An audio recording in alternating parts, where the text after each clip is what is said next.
Good morning fighters, welcome to Dhairyam institute. जैसा कि पिछली वीडियो में हमने जो प्रबंध के कार्य रहे नियोजन उसको कंप्लीट किया। इस वीडियो में अपन प्रबंध का जो दूसरा कार्य होता है और इम्पोर्टेंट कार्य संगठन उसके बारे में बात करेंगे। तो आइए अपन स्टार्ट करते हैं। संगठन क्या होता है? तो संगठन के लिए अपन लाइन याद करते हैं कि ऐसा तंत्र जिससे प्रबंध का कार्य सुचारू रूप से क्या होता है, चलता है, वो काय के अंतर्गत आता है, अपने संगठन के अंतर्गत आता है। मतलब क्या हुआ कि संगठन में क्या होता है कि जो नियोजन द्वारा कार्य अपन को दिया जाता है उस कार्य को संगठन क्या करता है, अप्लाई करता है। मतलब संगठन द्वारा ही उसको पूरा किया जाता है। इसमें मैंने बोला कि किसी समान उद्देश्यों की प्राप्ति हेतु विशिष्ट अंगों का मैत्रीपूर्ण संयोजन क्या कहलाता है, अपना संगठन कहलाता है। मीन्स क्या हुआ, इसमें भी वही चीज़ बोला गया है कि किसी भी समान उद्देश्य जो कि अपन को नियोजन द्वारा दिया जाएगा उस उद्देश्यों को प्राप्त करने के लिए जिसका सहारा लिया जाता है वो क्या कहलाता है, अपना संगठन कहलाता है। और संगठन क्या करता है, आपस में ग्रुप बनाकर समन्वय स्थापित करके ही काम को आगे बढ़ाता है। इसके बाद आगे देखते हैं जो संगठन होता है उसमें कौन कौन सी विशेषताएं पाई जाती हैं। तो पहला क्या है, व्यक्ति का समूह। मतलब जो संगठन होता है वो किसी एक व्यक्ति के द्वारा नहीं बनाया जा सकता। संगठन के लिए क्या चाहिए, दो या दो से अधिक व्यक्ति का होना आवश्यक होता है। इसके बाद आगे देखते हैं शीर्ष प्रबंधों का अधीनस्थ। जो संगठन होता है वो जो उच्च प्रबंध होते हैं उसके नीचे का कर्मचारी कहलाता है। मतलब क्या हुआ, जो संगठन होता है वो शीर्ष प्रबंध का अधीनस्थ होता है। शीर्ष प्रबंध द्वारा जो भी काम दिया जाता है उसको पूरा करने की जिम्मेदारी किसकी होती है, अपने संगठन की होती है। इसके बाद आगे देखते हैं क्या, साधन ना कि साध्य। साधन क्या होता है, एक माध्यम, जबकि साध्य क्या होता है, जो अपना मेन टारगेट होगा। तो जो अपना ऑर्गेनाइजेशन होता है, जो अपना संगठन होता है वो एकमात्र साधन होता है, ना कि साध्य होता है। साधन के द्वारा ही अपन क्या करते हैं, साध्य की प्राप्ति करते हैं। तो इसी प्रकार जो अपना संगठन है वो क्या है, एक माध्यम है, क्या प्राप्त करने का, अपने टारगेट को प्राप्त करने का। इसके बाद आगे देखते हैं अपन क्या, औपचारिक संबंध स्थापित। मीन्स क्या हो गया कि संगठन के माध्यम से क्या करते हैं अपन, यहाँ पर जो अपने कर्मचारी होते हैं, जो अपने अधिकारी होती हैं, उनको क्या करते हैं, उनकी उनकी योग्यता के अकॉर्डिंग क्या करते हैं, उनको कार्य देते हैं। इससे क्या होता है, जो उनके अधीनस्थ होते हैं और जो उनके क्या होते हैं, अधिकारी होते हैं, उनके बीच जो संबंध होता है वो औपचारिक संबंध होता है। जैसे अगर कोई काम करेगा काय का, लेबर का, और कोई काम कर रहा है क्या, डायरेक्शन देने का, तो वो उन दोनों में संबंध स्थापित कौन करता है, अपना संगठन करता है। कैसे करता है, क्योंकि वो बताता है कि लेबर का काम क्या होता है और एक अधिकारी का काम क्या होता है। तो उनके बीच औपचारिक संबंध बनाने का काम भी संगठन करता है। इसके बाद आगे देखते हैं अपन नेतृत्व एवं निर्देशन। तो संगठन के माध्यम से क्या किया जाता है, नेतृत्व दिया जाता है या फिर लीड किया जाता है और समय समय पर डायरेक्शन दिया जाता है। इसके बाद आगे देखते हैं जो अपना समान प्रबंधन के अंतर्गत जो संगठन आता है उस संगठन के कौन कौन से सिद्धांत होने चाहिए और इन सिद्धांतों का प्रतिपादन किसने किया था, अपने उर्विक ने किया था। किसने किया था, उर्विक ने किया था। तो उर्विक ने पहला संगठन के लिए सिद्धांत कौन सा दिया, अपना सरलीकरण का। मीन्स क्या हो गया, संगठन की संरचना ऐसी होनी चाहिए, वो कैसा होना चाहिए, एकदम सरल होना चाहिए, स्पष्ट रूप से होना चाहिए। किस विभाग को कौन सा काम दिया जाना है ये भी एकदम से स्पष्ट रूप से क्या होना चाहिए, एकदम क्लियर होना चाहिए। फिर सेकेंड क्या बोला है, समन्वय। मतलब संगठन के अंतर्गत ऐसा सिद्धांत स्थापित होना चाहिए कि जो उनके वर्कर है, जो उनके अधीनस्थ है या फिर जिनके अंतर्गत पूरे काम को देखा जाएगा, उन सभी के बीच क्या हो, समन्वय स्थापित हो सके, कोऑर्डिनेशन हो सके। इसके बाद आगे देखते क्या, संतुलन। संतुलन के अंतर्गत क्या होता है, इसमें क्या होगा कि जो संगठन होता है वो अपने के पूरे जो बिजनेस होता है, अपना उपक्रम होता है, उसमें क्या बना के चलता है, संतुलन बना के चलना चाहिए। ऐसा एक सिद्धांत प्रतिपादित होता है, किसके लिए, अपने संगठन के लिए। संगठन वही सही होता है जो कि क्या हो, पूरे बिजनेस में कंट्रोल करते चले, मतलब पूरे बिजनेस में संतुलन बनाते हुए चले। फिर आगे क्या दिया है, उद्देश्य। जो अपना संगठन होता है वो पर्पस बेस्ड होना चाहिए, ना कि उससे कम होना चाहिए, ना उससे ज़्यादा। मतलब जो अपना पर्पस है उसी को ध्यान में रखते हुए अपने को संगठन का निर्माण किया जाना चाहिए। फिर आगे क्या दिया है, व्याख्या। संगठन में कौन कौन सा काम करेगा और कितने स्टाफ की अपन को आवश्यकता होगी, ये सब पूरी की पूरी जानकारी अपन को संगठन के लिए होनी बहुत ज़रूरी होती है। इसके बाद आगे देखते क्या है, विशिष्टीकरण। मतलब क्या हो गया कि जो संगठन है उसमें काम का क्या किया जाना चाहिए, विशिष्टीकरण किया जाना चाहिए। मीन्स क्या हो गया, जो काम जिसको बहुत अच्छे से आता है उस काम को उस व्यक्ति को दे देना चाहिए। इससे क्या होता है, समय विशिष्टीकरण होता है। आगे क्या लिखा है फिर, निरंतरता, मतलब संगठन कैसा होना चाहिए, एकदम कंटिन्यूस चलता रहना चाहिए, ये समाप्त नहीं होना चाहिए जब तक अपन टारगेट को अचीव ना ही कर लेते।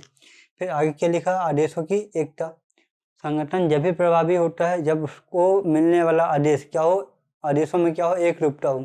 मीन्स क्या हो गया कि ना कोई अलग आदेश दे ना कोई अलग आदेश दे, उनको आदेश देने वाला कौन होना चाहिए, एक ही व्यक्ति होना चाहिए। और आदेशों में क्या होनी चाहिए, एकता होनी चाहिए। फिर आगे देखते हैं क्या, उत्तरदायित्व। मीन्स क्या हो गया कि संगठन में जो व्यक्ति होते हैं वो अपने अपने काम के प्रति क्या होना चाहिए, रिस्पॉन्सिबल होना चाहिए। मतलब किसी भी काम को करने के प्रति उत्तरदायी कोई ना कोई एक व्यक्ति होना चाहिए। आगे देखते हैं फिर क्या लिखा है, एक रूपता। मीन्स क्या हो गया कि काम को बराबर सभी में बांटा जाना चाहिए, उनकी क्षमता उनकी योग्यता के अकॉर्डिंग उनमें बराबर जो एबिलिटी होती है उनमें बराबर एबिलिटी के अकॉर्डिंग काम को दिया जाना चाहिए। फिर आगे क्या लिखा अपन को, अधिकार। संगठन के माध्यम से क्या होता है कि जो कार्य होते हैं उन सभी का एक पावर, एक अथॉरिटी किसी एक व्यक्ति के पास चली जाती है, परंतु उस पावर में भी एक अधिकार नहीं होना चाहिए, उस पावर में भी क्या होना चाहिए, अपना विकेंद्रीकरण होना चाहिए। किसी एक व्यक्ति के ऊपर पूरी पावर ना होकर कुछ कार्यों की पावर को बांट देना चाहिए। फिर आगे क्या लिखा अपना, नियंत्रण विस्तार। संगठन के माध्यम से क्या होता है, जो कार्य होते हैं उनको क्या किया जाता है, डिवाइड किया जाता है, और उन कार्यों को किसी एक अधिकारी के द्वारा क्या किया जाता है, लीड किया जाता है। तो जो अधिकारी होते हैं उनके अंदर भी कितने 2 या 4 अधीनस्थ होने चाहिए, अधीनस्थ कर्मचारी होने चाहिए, जिनमें वो अधिकारी क्या कर सके, पूरा कंट्रोल कर सके। जैसे उर्विक ने भी माना है कि जो एक अधिकारी होता है उन एक अधिकारी के अंतर्गत 5 से 6 ऐसे अधीनस्थ होना चाहिए जो कि अधिकारी द्वारा कंट्रोल हो सकते हैं। इसके बाद आगे देखते हैं अपन क्या, जो संगठन होती है उसकी संरचनाएं के लिए कौन कौन से एलिमेंट्स ज़्यादा प्रभावी होते हैं। जैसे पहला क्या लिखा, कार्य का प्रारूप। मीन्स क्या हो गया कि कार्य किस प्रकार का है, कार्य के अकॉर्डिंग क्या बनाया जाता है, संगठन बनाया जाता है। जैसे कार्य बहुत व्यापक है कि कार्य बहुत छोटा है। अगर व्यापक है तो संगठन का जो निर्माण होगा, संरचना होगी, वो कैसी होगी, बड़ी होगी। अगर काम छोटा है तो संरचना कैसी होगी, छोटी होगी। इसके बाद क्या होता है, विभागीकरण। तो संगठन को प्रभावित भी कौन करता है, अपना डिपार्टमेंट करता है। मतलब काम के अकॉर्डिंग अपन क्या करते हैं, विभाग की स्थापना करते हैं। फिर आगे क्या लिखा है, फिर नियंत्रण क्षमता सीमा। मतलब किसी व्यक्ति की नियंत्रण की सीमा क्या होती है, कोई व्यक्ति 1 से 2 व्यक्ति को कंट्रोल कर सकता है कि 1 या 2 व्यक्ति से ज़्यादा को कंट्रोल कर सकता है। अगर कोई व्यक्ति 5 से 6 व्यक्ति को कंट्रोल कर रहा है तो मतलब क्या होगा, वहाँ पर जो संगठन होगा वो कैसा होगा, छोटा होगा। अगर एक व्यक्ति द्वारा किसी 2 या 2 से 3 व्यक्ति को कंट्रोल नहीं कर सकता तो वहाँ पर जो संगठन की संरचना होगी वो कैसी होगी, व्यापक होती जाएगी। फिर आगे क्या लिखा गया, अधिकार का अंतरण। मतलब काम को डिवाइड करने के आधार पर भी संरचना क्या होती, प्रभावित होती है। जैसे काम बहुत सा आ रहा है तो काम को अपन छोटे छोटे टारगेटों में डिवाइड करते हैं, उन एक टारगेटों के पीछे जो लीड करेगा उनकी संख्या भी बढ़ती जाती है। तो इस प्रकार क्या होता है, जो संगठन होता है उसका विस्तार भी होते रहता है, उनकी संरचना बढ़ती रहती है। इसके बाद अपन देखते हैं अपन ने क्या क्या कंप्लीट किया। तो पहले अपन ने विशिष्टताएं कंप्लीट की, फिर क्या कंप्लीट किया अपन ने, सिद्धांत। अब इसके बाद अपन देखते हैं क्या, इसके बाद एक और क्या कंप्लीट किया अपने, घटक कंप्लीट किए। अब देखते हैं क्या, जो संगठन बनाने की प्रक्रिया क्या होती है, मतलब संगठन को कैसे निर्माण किया जाता है। तो सबसे पहले क्या आता है, उद्देश्य की स्थापना। जैसे कि अपन ने पढ़ा है कि प्लानिंग करते समय भी क्या होता है, सबसे पहला क्या देखा जाता है कि उद्देश्य क्या, पर्पस क्या है। तो सेम वही कहाँ जाता है, अपने संगठन में भी जाता है। संगठन का निर्माण करते समय भी अपन सबसे पहले क्या देखते हैं, अपना पर्पस क्या होता है। सबसे पहले क्या डिसाइड किया जाता है, पर्पस डिसाइड किया जाता है। फिर उसके बाद क्या हो गया, कार्य का निर्धारण। मतलब अपन को जब टारगेट समझ में आ गया तो उन टारगेट के अकॉर्डिंग क्या करते हैं, अपन कार्य का निर्माण करते हैं कि कौन कौन सा कार्य अपन को करना होगा जिससे अपना टारगेट अचीव हो सके। इसके बाद क्या करते हैं, उन कार्य को अपन निर्धारण करने के बाद उनका क्या करते हैं, अपन क्लासिफिकेशन करते हैं। मतलब किस कार्य को कौन से डिपार्टमेंट के अंतर्गत रखना चाहिए। इकाई के अंतर्गत आता है, अपना कार्यों का वर्गीकरण के अंतर्गत आता है। फिर इसके बाद क्या आता है, फिर उस कार्य का वर्गीकरण करने के बाद क्या करते हैं, उनको विभाजन करते हैं कि किस व्यक्ति को कौन सा कार्य दिया जाना है। फिर इसके बाद क्या करते हैं, अपन उनको अधिकार सौंपते हैं। मीन्स क्या हो गया कि अपन ने पहले क्या कर दिया कि कौन सा डिपार्टमेंट कौन सा काम करेगा, उस काम को लीड कौन करेगा, उसकी पावर किसके पास होगी, वो किसके अंतर्गत आता है, अपना अधिकार सौंपने के अंतर्गत आता है। अब अधिकार सौंपने के बाद अपन क्या करते हैं, उनको साधन उपलब्ध करवाते हैं जिसके माध्यम से क्या कर सकता है, वो उस काम को करेगा। तो अगला क्या होता है, अपना साधन को उपलब्ध कराना। फिर इसके बाद क्या देखते हैं अपन, समन्वय और संतुलन बनाना।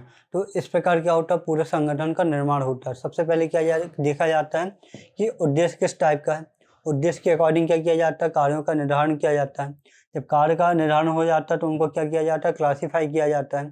क्लासीफाई करने के बाद क्या करते हैं अपन, उनका विभाजन करते हैं कि कौन सा डिपार्टमेंट कौन सा कार्य करेगा। फिर उसके बाद क्या करते हैं अपन, उनको अथॉरिटी देते हैं, मतलब अधिकार देते हैं। फिर क्या देखते हैं अपन, उनको उनके कार्य को करने के लिए उनको कौन कौन से साधन की आवश्यकता होगी उसको उपलब्ध कराते हैं। फिर क्या करते हैं अपन, समन्वय और संतुलन स्थापित करते हैं। तो इस प्रकार अपन ने संगठन के बारे में जाना। आने वाली वीडियो में अपन संगठन के जो प्रकार होते हैं, कार्यात्मक और जो विभागीय होते हैं, उनके बारे में बात करेंगे। धन्यवाद।